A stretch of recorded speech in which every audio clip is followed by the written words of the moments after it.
Você dirige todos os dias. Sabe acelerar, frear, fazer curvas, estacionar e pegar uma estrada. Então imagine que alguém coloque você dentro de um carro de Fórmula 1 e diga: pode pilotar. Você conseguiria? Afinal, continua sendo um carro, tem volante, acelerador, freio e 4 rodas. Só que um Fórmula 1 está tão distante de um carro convencional que até simplesmente fazê-lo funcionar corretamente e sair dos boxes já seria um desafio para uma pessoa comum. Mas por quê? É isso que você vai saber agora aqui no Aqui Eu Explico.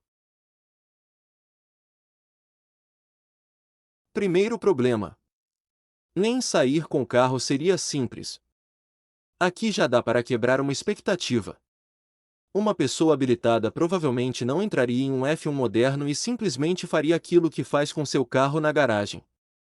Os procedimentos são diferentes, o cockpit é extremamente específico e há uma enorme quantidade de controles no volante. Além disso, os carros de F1 utilizam sistemas e procedimentos próprios para a partida e saída dos boxes.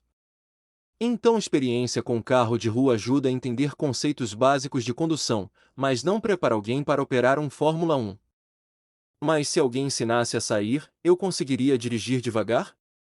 Aí precisamos separar duas coisas: movimentar o carro e pilotá-lo de verdade. Com treinamento e uma equipe orientando, uma pessoa poderia eventualmente conseguir colocar um monoposto em movimento. Isso não significa que conseguiria extrair desempenho dele. É parecido com colocar alguém que sabe nadar numa piscina ao lado de um nadador olímpico. A pessoa consegue nadar. Isso não significa que consiga fazer aquilo naquele nível. O freio já seria um choque. Num carro comum, você está acostumado a uma determinada força e sensibilidade no pedal. Em um Fórmula 1, as frenagens são extremamente agressivas e o piloto precisa aplicar forças muito maiores no pedal durante determinadas situações. E quanto maior a velocidade, maior pode ser a contribuição aerodinâmica para a capacidade de frenagem. Isso produz algo completamente diferente da experiência de parar seu carro num sinal vermelho. E fazer uma curva? Aqui a diferença fica ainda maior. Um F1 utiliza enorme quantidade de downforce, força aerodinâmica que empurra o carro contra a pista. Quanto maior a velocidade dentro das condições apropriadas, mais a aerodinâmica pode contribuir para a aderência. Isso cria uma situação contraintuitiva para quem dirige normalmente. Seu instinto pode dizer: estou rápido demais para fazer essa curva.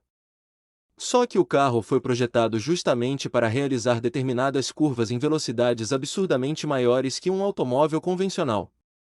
E pilotar devagar demais também pode mudar radicalmente o comportamento de pneus e aerodinâmica. O pescoço começaria a reclamar.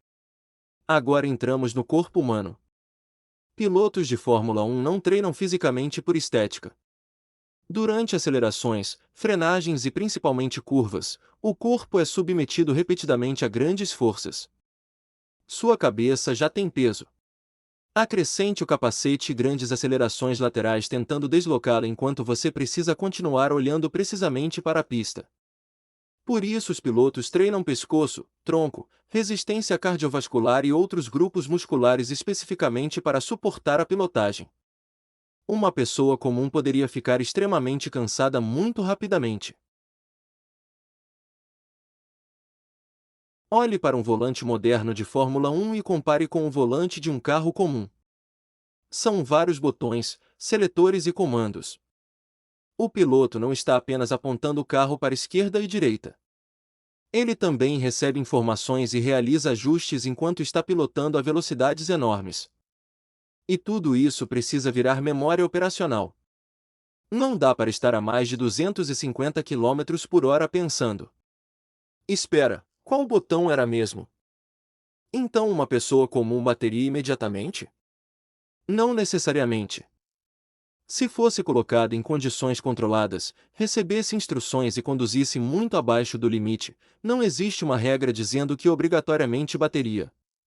Mas pedir para uma pessoa comum pilotar um F1 como um piloto de F1 é outra história.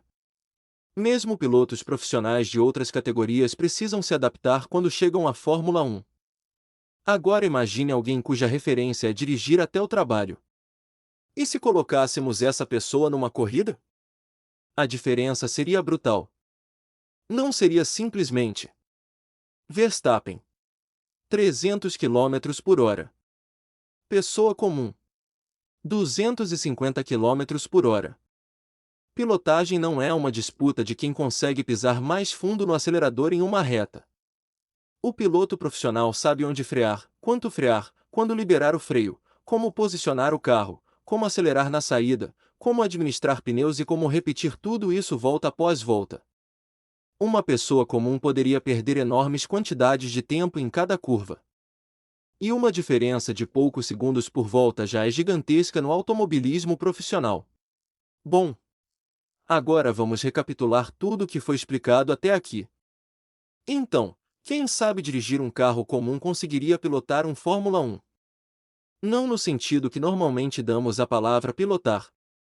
Com preparação e instruções, uma pessoa poderia aprender a movimentar o carro e conduzi-lo em condições controladas.